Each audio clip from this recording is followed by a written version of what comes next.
Hey there, Film Buds. Welcome back to the Film Buds podcast. I'm your host, Paul. And I'm Lauren.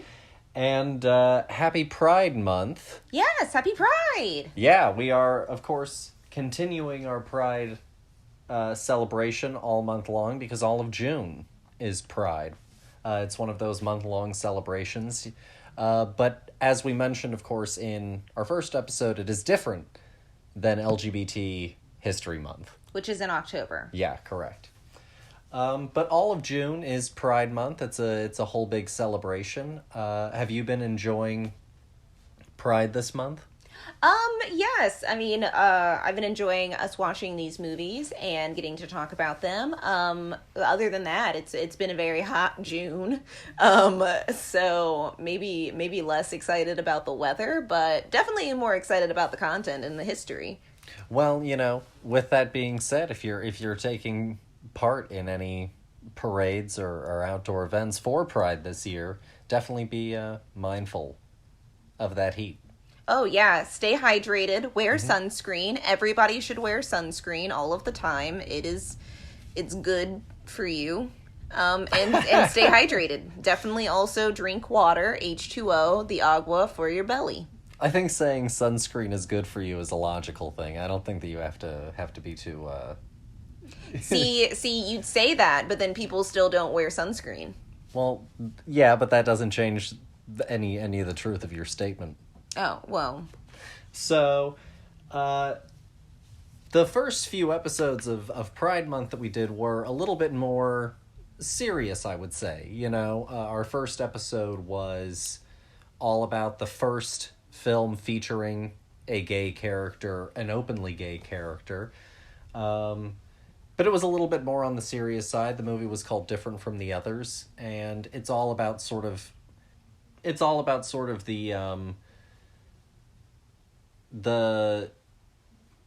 struggle of being gay in that time and how you can get blackmailed, under the law. And so it was very, very serious and heady stuff.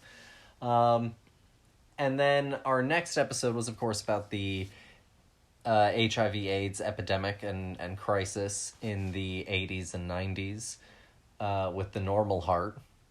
Again, really not exactly like a fun time so far. But we have finally gotten around to doing something in Pride and celebrating a part of Pride Month that is a very exuberant and celebratory and exciting and glamorous part of this time of year. We're doing a whole episode about drag. Drag, fantastic medium. Love it. And so drag is I think most people know, or, some concept of drag, even if it's sort of, a sort of stereotypical one. Mm-hmm. I assume most people probably have some picture that comes to mind when they think of drag. Yes. But drag actually is a whole interesting subculture here in America and internationally now at this point as well. I mean, drag is a worldwide thing now. And so we're going to go and talk about some of that history, and then of course we're going to use a movie to examine drag as well, and we decided to go with The Adventures of Priscilla, Queen of the Desert. I've known about this movie for a long time, but I feel like a lot of people probably don't know about this movie. Everyone should know about this movie. We'll talk about our familiarity with it, of course, when we discuss the movie, but before that, dear, what was your sort of familiarity with drag, before?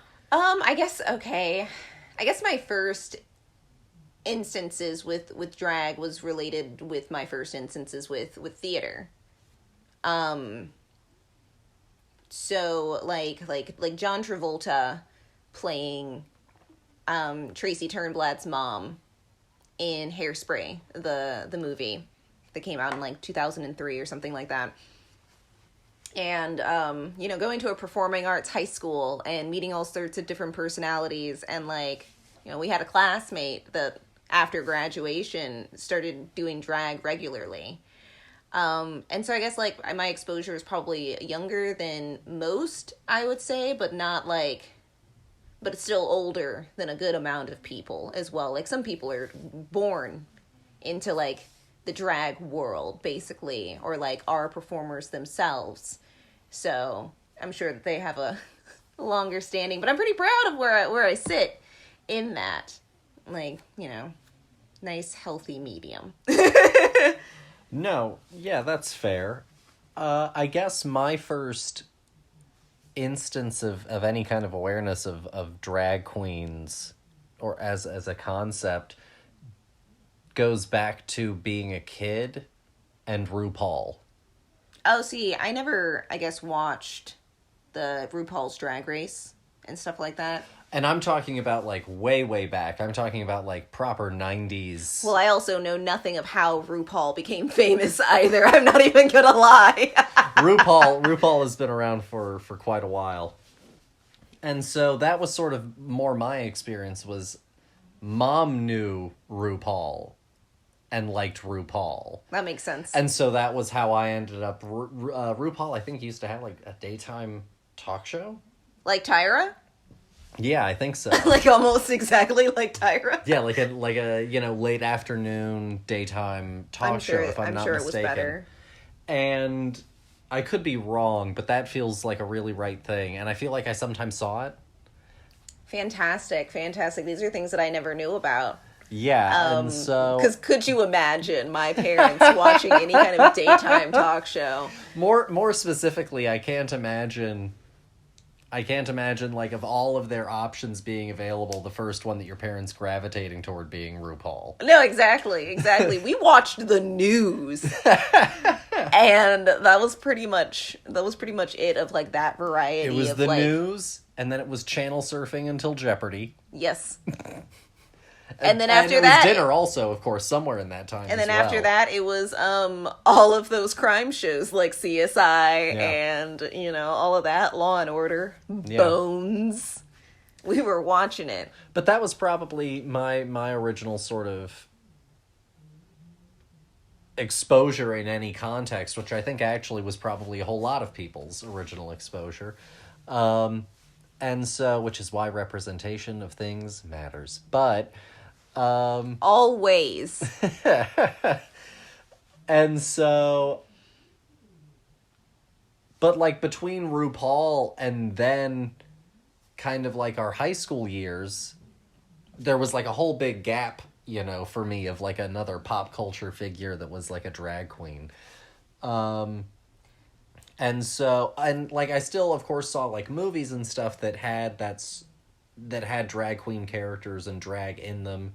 I saw The Birdcage growing up, of course. Mm-hmm. But it wasn't then, like, until more recently that it really started, of course, to take back, you know, root into the main pop culture again. That you know, I and it's not like I haven't seen a drag show ever in person. I've been to events that have featured people in drag, but I've never actually been to just an out-and-out drag show. Well, I guess the closest thing that I've been to a drag show is my college put on a drag, like, I guess, show, for lack of a better words. It was like a competition. It was like a beauty contest, but for people in drag. Oh, that's a show for sure. Yeah. Okay, cool. So yeah, and I did my friend's makeup for it. And that was an interesting experience because I'd never really, like, done another person's makeup before. Well, I have, but, like, not like drag. Like, this is a very specific art form. But I did my best, and honestly, like, I think that he turned out beautiful. But I think that's probably, like, my only experience of, like, going to a drag show, and I was practically working the thing. So, but I was, like, trying to think back on, like, pop culture drag characters that, like, I grew up watching, basically. And it made me think about The Little Mermaid. Yeah. And based on Divine. And do you remember that the character from Powerpuff Girls that was like one of the villains, and the name was just him? Yeah. And like I was thinking about that character for a really long time, and was trying to figure, like, mentally, I guess, piece together whether or not that was considered like a drag persona or like a trans persona. That's a good question, and I don't have an answer for it. Neither do I at the moment. I'll look into it later. But that was like what I was thinking, and that was probably, I guess, like my earliest exposure to like a concept of somebody, you know, being outside of the norm. Yeah. Sort of, you know, some sort of, you know, gender flex in some sort of way thing. Exactly. But I totally dug it. It was like my favorite character. Honestly, I'm not even gonna lie. So I think that it is really important for exposure, as you said earlier. You know, representation is important because, you know, the earlier you can rip off a Band-Aid of like, this is different, why, and like understand it, the easier it is to process, like, when you get older, things also changing around you constantly. Yeah.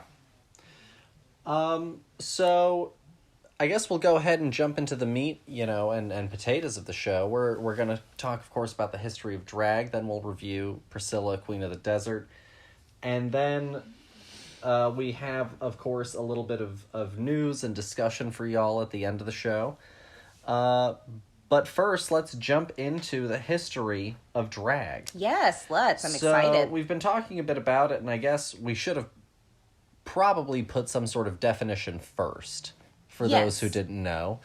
I apologize for that, but we'll give you one now. So, if you couldn't already guess, obviously through context clues, drag is a performative display of gender that is typically but not exclusively for entertainment purposes. Yes. And this can include gendered clothing, makeup, wigs, prosthetics, anything and everything that you can sort of put on in some sort of way to change your appearance in some sort of, you know, very specific gender fashion. Yes. And so most people think immediately, of course, of men as drag queens and that sort of thing. But drag performance can also include women dressing as men, and it can also include sort of gender-neutral displays as well, right? Drag is all about just sort of putting on some sort of very specific display of gender in some sort of way. Yes. And so the history of drag and the history of sort of assuming gender as costume has its roots in theater. Mm-hmm. Theater, of course, was originally just someone telling a story around a campfire, which graduated into someone telling a very elaborate story, like a dramatic monologue, in front of an audience. Mm-hmm. Then eventually they added in things like a chorus, and then eventually those chorus parts became like a cast. And eventually you started to have, you know, proper theater sort of as we understand it, more so in a Western tradition. But in all examples of theater, you regularly had the theater being done entirely by men. And so all of the parts for women were also played by men. And it was usually, especially in a particular period in time, younger men who still had higher voices and were oftentimes sort of apprenticeships to master actors would take on some of these younger roles, you know, with the understanding that as they got older, they would eventually, of course, become the main actor of that sort of company. Well, I mean, that's the whole joke in Shakespeare's A Midsummer Night's Dream, where we've got the farmers who are putting on this production for the king, and it's just a bunch of guys, and so of course the like young baby-faced one has to play the woman, and he has a whole kerfuffle about the fact that he doesn't want to do it, and like he should be allowed to play like a different part, but like he basically gets the short straw of the deal. But yeah, no, that's it also like floats throughout history still as well. And according to most people, the term drag starts in around 1870 in England. Oh, interesting. And it was in specific a reference to the dresses that were ultra long that men would drag across the stage. Oh, stop it. Nice and simple and clean as that. Oh my god. And drag became, a prominent part of slang. And eventually, even as women once especially women actually broke into theater, then drag performance really became even more specific. And so vaudeville ended up being a place that had a lot of early drag performance. That makes sense. And one of them was someone named William Dorsey Swan, who dubbed himself the Queen of Drag. And that's where we get the drag queen. And began hosting the original drag balls. Fantastic. In the 1880s. Look at the 1880s. How far we've regressed. Drag as an act originally, of course, was not associated with homosexuality. It eventually got associated with it in the 30s when it became tied to attempts at trying to define a third sex. Okay. And so in this sort of very early discussion on sort of trans identities, drag ends up sort of getting lumped into it. And drag and homosexuality get tied together into this sort of discussion on a third sex. Because the outward appearance, exactly. kind of lumps them together, or like the oddness of it is just like, I'll just put you all in the third category. It's much easier to just have the catch-all. Exactly. And this ends up leading to masquerade laws, as they were called at the time, which are essentially laws that ban all public displays of gender nonconformity and force LGBT-friendly establishments like bars to operate underground. Oh. And so then this actually brings us back around to some of our discussion in last week's episode. No, our first episode on the history of Pride Month, when we discussed the Stonewall Inn riots. Yes.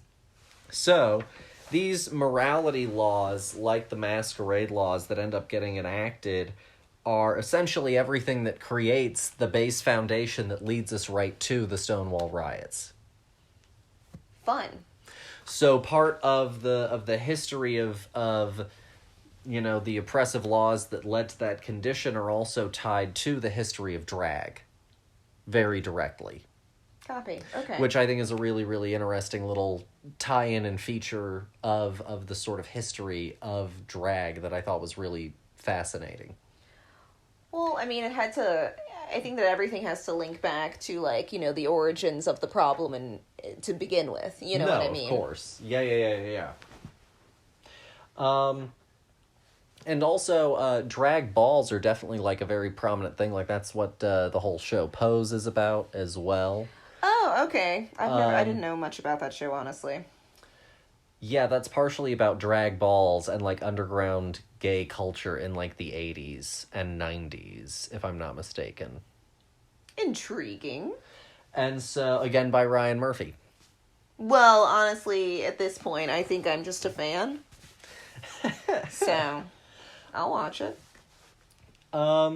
So, then after the Stonewall Inn and riots, of course, drag queens and drag players in general, people doing cross-dressing and trans figures, really again start to take a lot of the forefront on LGBTQIA activism and awareness in pop culture at large. Really starts to grow from that movement. And then, of course, it really booms, like I said, of course, with people like RuPaul really taking on this massive international stardom. So RuPaul got famous in the 80s. 80s, 90s, yeah. I mean, that makes sense. Knowing what the 80s is, that makes sense. And so, like, RuPaul even had, like, a single. No! Yeah. I'm intrigued. I wanna look it up now. I'm really glad that I could bring this information around to you. I mean, honestly, you could have said anything about RuPaul and I'd have been like, oh, really? Because I don't know anything about RuPaul's career other than the drag race. Well, this is where RuPaul sort of got all of the clout and ability to go and make that show and be seen as, like, a definitive voice. Kind of like Tyra in Top Model. This is where RuPaul got the clout to be, you know, that figure. No, I totally get that. Mm-hmm. And it's like, oh gosh, the other one from the Top Model show, the Janice or whatever, Mm-hmm. The one that had a lot of plastic surgery. Yeah. Yeah, it's these careers that they've had, but I didn't realize, I guess it was so on the air, Mm-hmm. so to speak. You know, it could have been anywhere. You could have been modeling other than, like, being in photos is, like, pretty much an exclusive experience. No, that's fair. RuPaul is a phenomenal dresser, both in dresses and in suits. Oh, yeah, that's correct. And so I guess with sort of that little history of drag established, we should go and discuss the adventures of Priscilla, Queen of the Desert. Queen of the Desert, indeed. To begin, it is directed and written by Stefan Elliott. Stefan was born August 27th, 1964 in Sydney, Australia. He worked in the Australian film industry in various roles and worked his way up to feature films. And one of his big ones, if not, you know, perhaps his biggest, is The Adventures of Priscilla, Queen of the Desert, from 1994. Elliot came out as gay in 2012, but he had a civil partnership since 2008. Awesome. So that's a little bit of backstory. The film is rated R. It's an hour 44 minutes long. It stars Hugo Weaving, Guy Pearce, and Terrence Stamp, and Bill Hunter. Oh my gosh, I didn't know that was Guy Pearce. Yeah. I'm not even gonna lie. And the premise is two drag performers and a trans woman travel across the desert to perform their unique style of cabaret. Cabaret? Mm-hmm. I'm amazed.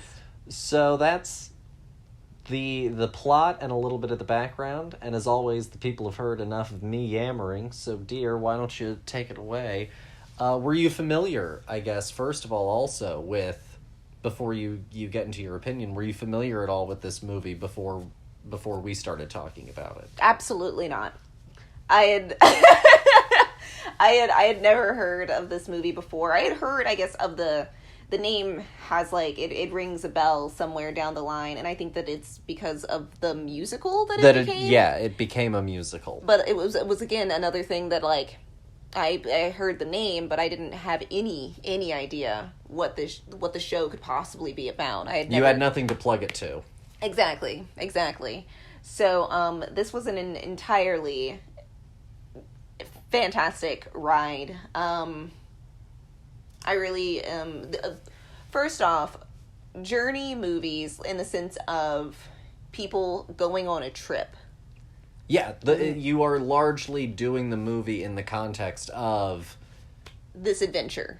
The liminal space, as people like to say online sometimes. Yes. The space in between spaces. You're going from A to B. But the movie is the line between them. Yeah. And that concept can be pretty hit or miss. You know, if you really got it, you've got it. If you don't, you fall flat, and, like, the whole movie is fine, but, you know, it really doesn't hit that hit that mark that you're looking for. And I think that this movie does a phenomenal job of finding very realistic but also kind of fantastical things to do on this journey of this giant bus going across the deserts of Australia. And it is such an interesting ride, and I really enjoyed being a part of not only just a completely different culture in an honest sense, instead of it being in like an American sense of we don't know really what it's like to be there, but we're just going to put on a hat and say that that's enough and write about a completely different culture. I thought that this was fantastic. I thought it was great being in Australia with an Australian director and writer who's this is home. You know, this is honest, but it's also magical, and I loved all of the there's a perfect jukebox. And I completely understand why also it was made into a musical. It's because it's got performance in it, and it's got fantastic numbers. And I think that everybody in the cast is truly doing just a killer job. You know, just our mains are just killing it the entire time. That I'm completely immersed in the story, even though I know who these people are. I didn't even know that was Guy Pearce. And I know who Guy Pearce is. Like, I had no idea, one, he's so young in that movie, and it's just a completely different part than I've ever seen. It's a completely different part than I've ever seen for any of these people, and that's what's so fun about this, because they're doing such a good job. It's just, it's so honest, and it's a lot of fun. We get to see them in some crazy costumes, because, like, how did they describe it? Hold on, I thought it was... Cabaret. Yes, as a cabaret. They're strange cabaret. Exactly. Strange cabaret indeed. Well, one, I absolutely adored their, like, very, I guess, Australian verbiage for, like, what this was, one, in it. Because, like, they called it a very specific type of show. Yeah. And it wasn't necessarily drag, but it also, like, well, it didn't stick with me because it wasn't something that I understood. But it was just phenomenal that they were, like, everybody knew exactly what this was. The point where they were in the desert with the Aborigines. Mm-hmm. Is that the right word? Yeah. Okay. It's phenomenal. They got the didgeridoo going, and they're doing ABBA's Dancing Queen in the middle of the desert. It's phenomenal. They've got I love all the props. I love the costumes. This movie is an absolute blast.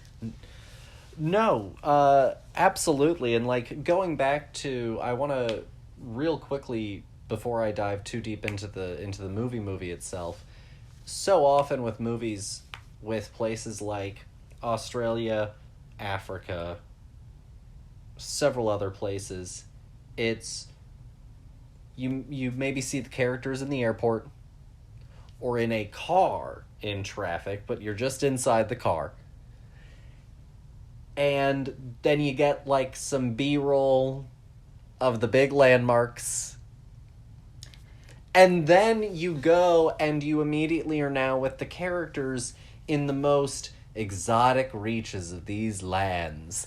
And now you're throwing them into, you know, the wild desert of Australia, and, you know, or in the case of Africa, you know, the deserts of Africa and the plains of Africa. And you really strip out this context and this understanding of the fact that entire civilizations that are entirely modern live and function there, that are literally no different than most of the towns and cities that you see when you travel anywhere in the world that has towns and cities. Exactly. And it's so refreshing to see Australia through an Australian's eyes. Like, I was like, oh, people live here.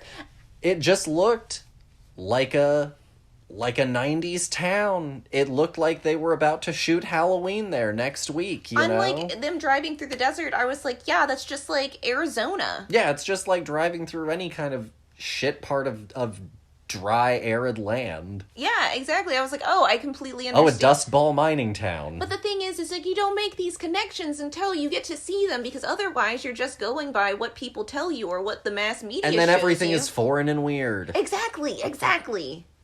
No, it was absolutely phenomenal. Then everything is alien and people live so differently than me. No, they don't. No, they really don't. They just have accents. That's it. Or a different language. That's it. Or different access to different proteins. But yeah, that's... exactly. People just live.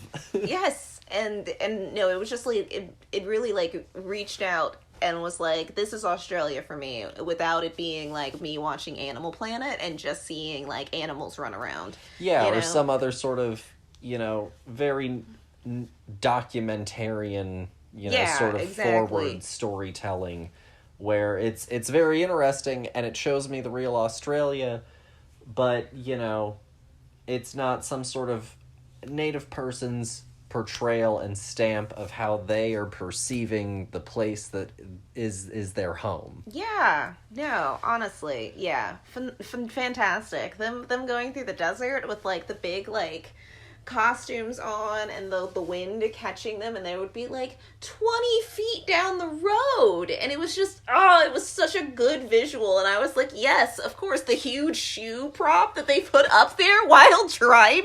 Incredibly cinematic stuff. That was there truly for the purpose of being cinematic. Yes. If most people would, if you were to really, go, is it necessary, would probably say no. But it's such this glorious, celebratory, big, great moment that also is so specifically only able to be done so spectacularly in such a cinematic fashion.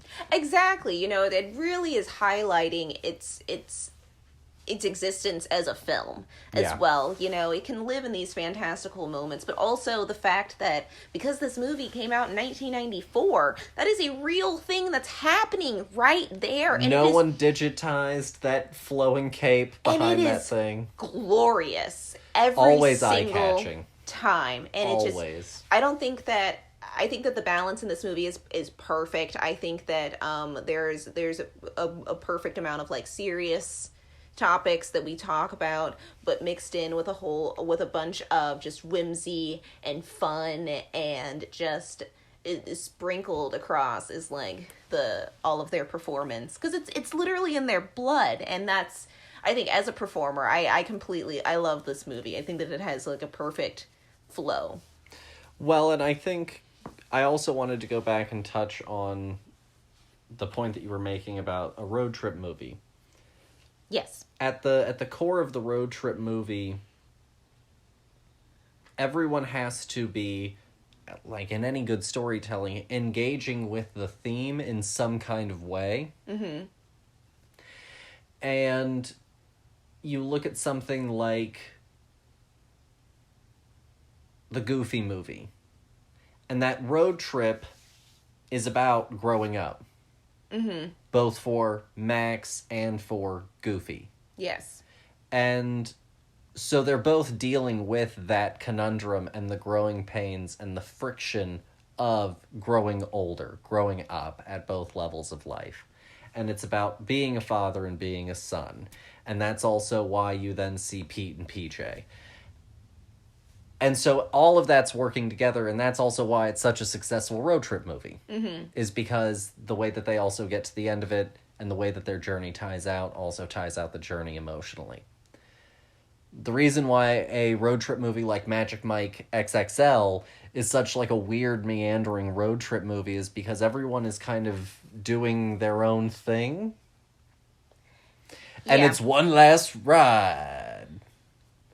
But that's kind of it. Yeah. And it doesn't really have a good, solid emotional payoff that feels like it cinches out the story for everyone. Well, yeah, but also it has its downfalls also of it being a road trip sequel movie. Like the first one was not a road trip movie. So now taking these characters on a road trip, like, what are we doing here? Then what happens with the Adventures of Priscilla, Queen of the Desert, is it's about acceptance, it's about community. It's about the love of performing. It's about family. Yeah, it's about becoming a father. And all of these things are being touched on by all of our characters. Bernadette is lonely and looking for a partner and looking for life again because Bernadette has recently lost her partner. Tick is, about to be a father, to your point. And so he's dealing with a new person coming into his life. And family. And will my child, look at me with disdain when they find out what I do? And also, who conversely, he was very nervous about telling his friends about the fact that he once lived as a straight man and had a child with a woman.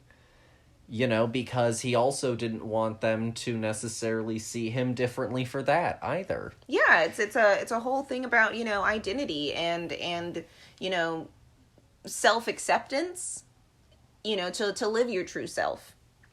And on a certain level, Guy Pearce's character Adam Felicia is also sort of the surrogate child of the group, with Bernadette and Tick acting a little bit as mom and dad. With Adam often being a pot stirrer, being the wild child. Being a bit of a brat. Yeah, being the one that gets into trouble.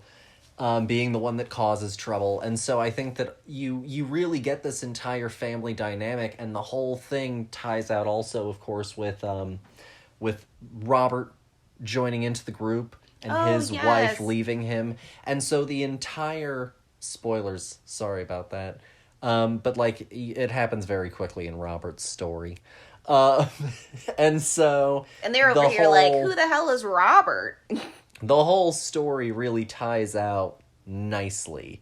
And is centered around all of the themes that all of our characters are interacting with throughout it. And that's why it also works as a road trip movie, is because the journey is thematically relevant to the events of the literal journey. Yeah, for sure. Gosh. I think that this movie is just really a slam dunk, honestly. I think that it is just a blast to watch. I think that I could watch this movie alone. I could watch this movie with a group of people and have a great time doing it. Yeah. I think that again, it touches on a lot of interesting topics that are, sometimes hard to talk about. But I think that this movie also gives a voice to those topics as well in the context of such a fun movie. No, absolutely. And Guy Pearce was hot. Yeah. Guy Pearce was rocking it. No, honestly, I was like, I didn't know it was Guy Pearce. I'm so floored right now because I think I'm so used to hearing his voice with his American accent. Or his British accent, that hearing him truly just being Australian full on. Yes, and the fact that, he's a brunette in this movie for, most of the movie, it's just, who are you? It was it was a completely different person, because I knew that Terrence Stamp was in this movie. There's no taking away Terrence Stamp. And there's no hiding Hugo Weaving's face. No, at all. Those eyebrows, it's phenomenal. But it works so well also because Hugo is just so expressive. So expressive, and that face just so exaggerated by drag makeup was my just gosh. So and also exquisite. this is such just a good time, to watch some actors who are really just goddamn good at their jobs, just have some fun, get to do something completely different for a change, and it'd be a truly good representation of real people. And I just, come on, nowadays everybody's so typecast that nothing like this would ever be made again. Yeah. No. It's rare for actors to really get to, everyone gets into a brand. Yeah. And it's hard to break out of this, but Hugo Weaving is over here playing this character, and then a few years later doing The Matrix. And Elrond. And come on! Nobody gets to have this much fun anymore. Yeah. No, I see what you mean.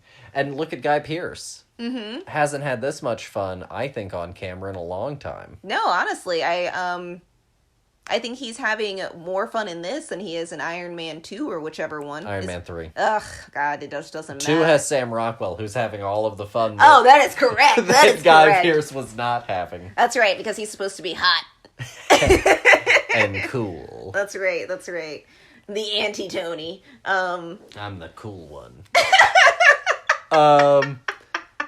No, I really think that it's delightful. It's such a tender Terrence Stamp performance as well, because Terrence Stamp is oftentimes just, the hard man, the tough. Oh, yeah, or he's like the villain. Calculating one, yeah. Yeah, and menacing. So it was also just nice to see him in this really funny, very tender performance as well. Yes, honestly, very it was good just stuff. Oh God, this is a good movie, guys. This is a really good movie. So if you had to rate The Adventures of Priscilla, Queen of the Desert, out of 5, what would you rate it? Oh, this is 5 out of 5, man. This is my new favorite movie. I have been waiting for a while to talk about this movie. I've been pumped for this episode. No, it's a really she has been. And I honestly it really was a blast. I had a great time with it. So good. I guess I would probably also give it a 5. I really find no fault with it. So Yeah. I'm gonna also go with a 5. How dare it be made in the 90s? I don't know. Yeah, 94. Yeah. And I think that it still holds up. Sure. I think that it still works today. I don't think that there's anything about it that made me go like, Looks bad. yeah, like, ooh, that was touchy. Like, No, I think that it still works completely well today. I think that it's still relevant today. Watching Terrence Stamp do any number of choreography in a thong was where I'm at today. It was great. Phenomenal. It was really great. Moving on, I guess we should start to get into our big end of the show stuff. Yes, indeed. Ezra Miller is on the run. That's a little bit of media news for y'all. I'm sorry, I don't think I'm supposed to laugh at that news. It's just the way that you said it. You slid it in there so quick. I'm sorry. Okay. On the run might not be the right word. They are currently trying to serve Ezra Miller, and they cannot find them. What? Yeah. Amazing. I love the continued woes of Ezra Miller. I really think that this is just... Are they still in Hawaii? I don't know where they are. No one knows where they are. They don't know where they are. They had been posting about it on social media with memes. I'm crying. And they had posted one of, like, the Flash being like, I'm in another universe. And so I think that they're just in a K-hole somewhere. Like, I think that they're just high as hell. I don't know, man. I mean, that's what I'm thinking as well. I can't believe it. Wow. What a whole shit show. So that's our first little bit of media news that I wanted to throw out for y'all. I can't believe On the Run. That's the quote of the whole episode now. As another little bit of news, and this is one, it's a little bit older news by the time that we're talking about it, but I wanted to talk about it because I haven't told Lauren all of the news about this story yet. And so they've recently announced the Joker 2 is officially being worked on. Todd Phillips is working on a script again. Joaquin is going to come back. It's going to be a musical. Which has really thrown off a lot of the discussion about Joker 2. People who were originally excited for Joker 2 are now less. I think I'm more excited. No, exactly. And then people who did not give a shit are like, you know what? I'm on board. I didn't see the first one, and I think that I could skip it to just watch the musical. Yeah, I think it's a pretty chaotic dice roll for the film. Literally, like, eyebrows went up. I was like, all right, interested. And on top of that, they decided to add the Harley Quinn character to Joker 2. And they are currently in talks with someone already to onboard the project to play Harley in Joker 2, the musical. Oh my god, I'm ready. Lady Gaga. It's gonna be terrible. I pray if there is a god, she will just do her voice from Gucci. The entire time. She'll just do whatever accent that was, but also sing and dance in it. Thank you, God. I think that's the only thing that's I think that I would be sold after that. I want to watch this thing crash, burn, and topple over a mountain. I'm ready. I love it. Then, lastly, I wanted to talk about 2 trailers that came out recently. The first, both of them are Netflix. The first is a recent adaptation, it's coming out soon, of the Jane Austen novel Persuasion, starring Dakota Johnson. Dear, what did you think of the Persuasion trailer? It reminds me of what I think that Marie Antoinette movie is supposed to be like. You know what I mean? Like, it's a joke. It's making fun of the thing. Right? Woo! Like, I mean, I don't know anything about the book, but just watching that made me go, I don't think I want to read that book. Like, I don't think I want to watch that movie. No. Like at all. It felt almost like a Nicholas Sparks story. Yeah, exactly. Like, I'm really... And I know that that's not what it is. No, it felt like it was, like, winking at me too many times. And I was like, please stop it. And it was always from Dakota. Yeah. She feels too aware. Oh, yeah, no. She's telling me that she got paid to do this. And you don't have to tell me, Dakota. I have eyes. Like, it looks really bad. And also, I guess I'm gonna talk on this for just a second. From what I can tell from the casting, I like the fact that they're over here, and like being the joke of this, that they're over here being like, the main cast is definitely these 2 white people, which is always a fact. Definitely always, main people are white. That's fine. It's a theme in Hollywood. But then they had the nerve to be like, oh, but maybe we're going to have this flirtationship with this Asian guy. And I was like, if you guys, they're really throwing in random diversity for me, where I don't see why then, knowing that there is some diversity in the cast, why these people were chosen as our leads. No, I get that. Like, there is someone better. No, I totally understand. And I think that would might, like, lean more into it being, like, this isn't obviously supposed to be a real, copy and paste of history. Like, this is a dramatic version of history. Like Hamilton. Like, obviously, Thomas Jefferson doesn't have an afro. But that's not the point. No, yeah. But now this is just being like, we're doing exactly what you expect with a twist. No, I mean, I really can't disagree with you at all. I think that it should totally be doing more like Brandy's Cinderella, where it was like diversity out the ass. It was great. The only white person that you see for a good little bit is, it's not Victor Garber. It's the... It doesn't matter. Oh, well, the king and one of the stepsisters. Oh, I guess in Bernadette, but Bernadette's fantastic. But still, that's more inclusive. No, for sure. The other trailer that just came out just like a few hours ago from us recording this was Blonde. What did you think of the Blonde? Blonde is the new film based on the Joyce Carol Oates novel. And it's about Marilyn Monroe. Dear, what did you think of the Blonde trailer? Okay. What did I think about the Blonde trailer? It's a teaser trailer, so you really only get about like a minute of footage. Yeah, And of actual footage is generous because you have title cards in that bitch as well, so it's yeah, really probably 45 seconds. It's really vague. It's really vague looking so far. I think that, like, I'm interested in it, but kind of only for the casting choice. I want to see how much work she put into masking her very prominent accent. I want to hear it. I'm curious.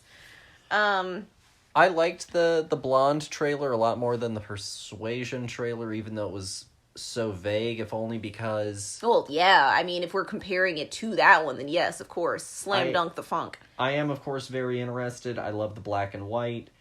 And, I don't know, there was this wonderful...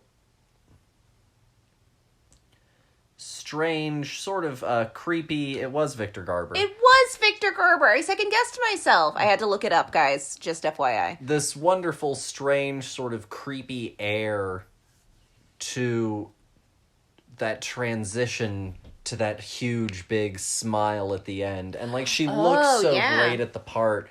But, like, I was just so entranced with that moment. Like, it was a really captivating little moment that I was like...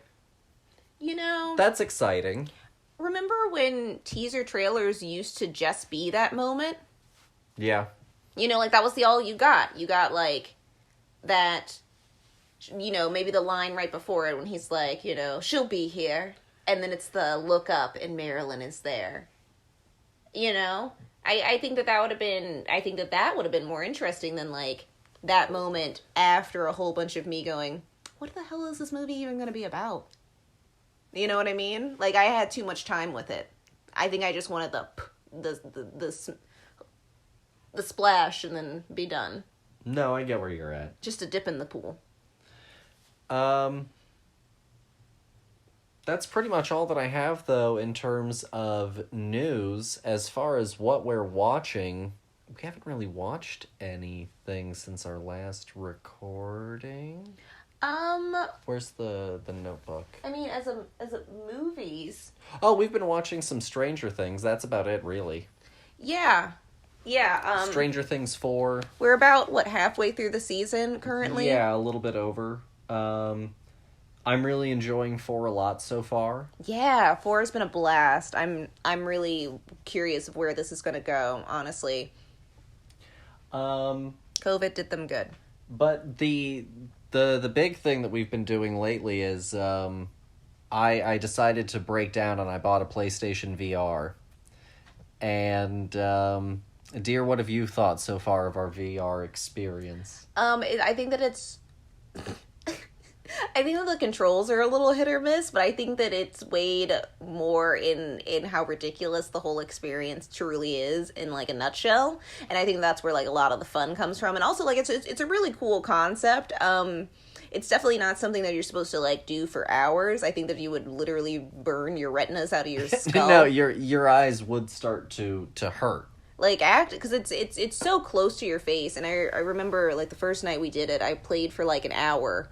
And, like, after I took it off, I was like, I can't really look at anything anymore. Like, I have to stop. I have to close my eyes and just be done. Give them a break a second. Yeah, exactly. I have to, you know, just, the darkness is so nice, you know?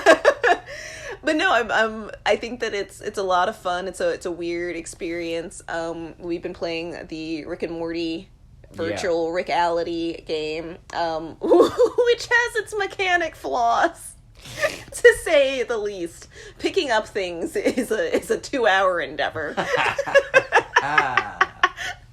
Of you fighting with the camera to be in range to pick up the thing, but the thing is in the back of a shelf and you need it. And we've been also playing the Walking Dead game. Not the one based off of the graphic novel, but the one, you are Rick Grimes. Yeah. Like, you are Rick Grimes as he is. The TV show, yeah. Yeah, like, you hang out with Daryl. And I guess my only flaw with that is literally how close you have to get to zombies to, like, physically interact with them. Like, personal space is warped. I think a little bit. Like, I can reach you and you're 2 feet away from me. Like, I feel like in the goggles, I'm like, I could smell their armpits. I was so close, you know. No, I totally get where you're at. I've really enjoyed the experience. I agree that there are definitely some flaws in some of the partially some of our setup right now, but also in some of the ways that the mechanics do function in some of the grabbing of things and that. But for the most part, I'm honestly loving it. I haven't regretted the purchase yet. I'm having a real blast doing it. I'm gonna play it hopefully some tonight as well. No regrets. No. None of those regrets. No. No regrets here. It is a lot of fun, and it's been a new toy, and we have so many other games that we haven't even tried playing yet. Because we're too busy trying to get past one level in Rick and Morty. At a time. But no, that's pretty much all that we have as part of the main show. I now want to do this last little part. So to help raise awareness for next week's episode, which is our final Pride episode, I decided that we would do a little fun giveaway sort of event. So, I'm not sure. It's only a US sort of thing. So if you're an international listener, I do apologize. But if you are a US listener, next week we're doing. Obviously next week you can listen to the episode, but the giveaway is for US listeners only. Next week, we're doing Freaky with Madeline. She's going to come on. We're going to do a whole big horror Pride episode next week. This is a surprise. I didn't know that Mad was going to be on the next week's episode. Yeah. Yay! And to hype that up, I decided that we should do a giveaway of some digital codes for some horror content. So, I've got 3 digital codes. One is for Malignant. One is for The Evil Dead and Evil Dead 2. And one is for Ash vs. Evil Dead, the complete series. So, if you want a chance at winning one of these 3 codes, what you have to go and do is you have to share an episode of the Film Buds that is your favorite, tag us in it, and if you make it an horror episode, all the better. And next week, we're going to announce the winners. We're going to pick at random. And so go out there, share your favorite episodes of the Film Buds, tag us in it, and you'll get entered into, and follow us, of course, and you'll get entered into a chance to potentially win one of these 3 codes. We've got one that has a movie, one that has 2 movies, and one that has a whole TV show here on the line. So, it's definitely pretty solid stuff. And if you like Malignant, and I know that there are plenty of fans of the show, of the movie, that listen to the show out there, now's a chance to go and get it without having to pay a dime. There you go. It can't get any better than that. Go out there, share, and come back next week and find out if you're one of the lucky winners. Ooh. Maybe we'll each announce one. We've got 3 codes, and so we could divvy it up. Fantastic. Yeah. I pick us keeping them. I'm kidding. But that's pretty much all that I have for you guys. Dear, do you have anything else that you would like to say to the listeners? Go out there and watch something new. I had a blast watching something new with Priscilla, Queen of the Desert. It was an adventure for sure.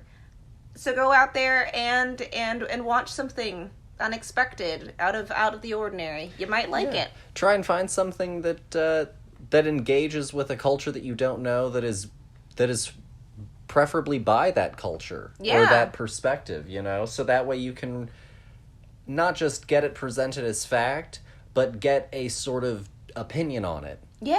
Because that can be so informative of how we understand and engage with each other. Yeah, and also then it widens the medium as well, because then we're not just focusing on the US's version of everything. We're focusing on everybody's version of everything. Yeah. Learn the classics.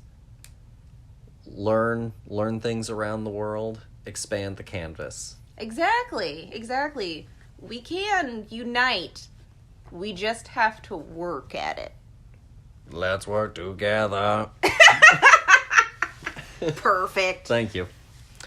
Thanks as always, you guys, for listening. Again, please come back next week. We always love having you guys. We love talking with y'all. Go out, do something fun for Pride, and we'll see y'all next week. Bye.